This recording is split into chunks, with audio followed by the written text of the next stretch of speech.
એકદમ નવી જ રીતે ગ્રીન ગોટાળા મસાલા પાવ બનાવીશું। આ પાવ ખાવામાં ખૂબ જ ટેસ્ટી એવા લાગે છે। તો તેના માટે પેનમાં 2 સ્પૂન બટર સાથે 2 થી 3 સ્પૂન જેવું તેલ એડ કરી તેલ અને બટર ગરમ થાય એટલે હવે તેમાં જીરું, હિંગ સાથે 15 થી 20 કળી લસણને આ રીતે ક્રશ કરી લીધી છે તે એડ કરીશું। અને આદુ મરચાં ક્રશ કરેલા એડ કરી લસણની કચાશ દૂર ન થાય ત્યાં સુધી આપણે તેને સાતળી લઈશું। તો હવે લસણ પણ સારું સતળાઈ ગયું છે। તો તેમાં અડધો કપ ડુંગળીના ટુકડા સાથે અડધો કપ જેટલું લીલું લસણ લીધું છે તે એડ કરીશું। અને અડધો કપ જેટલા ટમેટાના ટુકડા એડ કરી ટમેટા સારા એવા સોફ્ટ થઈ જાય ત્યાં સુધી આપણે તેને સાતળી લઈશું। તો હવે ટમેટા પણ સારા એવા સતળાઈ ગયા છે। તો હવે તેમાં 1 કપ જેટલું પાલક એડ કરીશું સાથે ફ્રેશ લીલા ધાણા અને થોડા મસાલા પણ કરી લઈએ।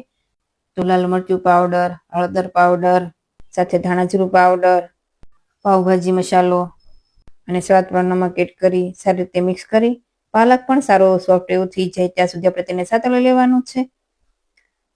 અને હવે તેમાં 2 સ્પૂન જેવી દૂધની મલાઈ એડ કરીશું। પણ જો દૂધની મલાઈ ના હોય તો તમે ફ્રેશ ક્રીમ પણ એડ કરી શકો। અને હવે તેમાં થોડું લીલું લસણ સાથે 50 ગ્રામ જેટલું પનીરને આ રીતે ક્રશ કરી લીધું છે તે એડ કરીશું। અને આ ગોટાળામાં તમારે પનીર ઓછું વધુ એડ કરવું હોય એ પ્રમાણે તમે કરી શકો। અને હવે તેમાં અડધા કપ જેટલું દૂધ એડ કરીશું। પણ જો તમારે દૂધ ના એડ કરવું હોય તો દૂધની જગ્યાએ તમારે પાણી એડ કરવું હોય તો પણ તમે કરી શકો। અને હવે દૂધ એડ કરી આપણે 5 મિનિટ જેવું થવા દેવાનું છે। અને હવે તેને આ રીતે આપણે મેશ કરી લઈએ। અને હવે ઉપર આપણે 2 ક્યુબ ચીઝની એડ કરીશું। અને સારી રીતે મિક્સ કરી આપણે ગેસની ફ્લેમ સ્લો ઉપર રાખી આ પેનમાં જ આપણે પાવને તળી લેવાના છે।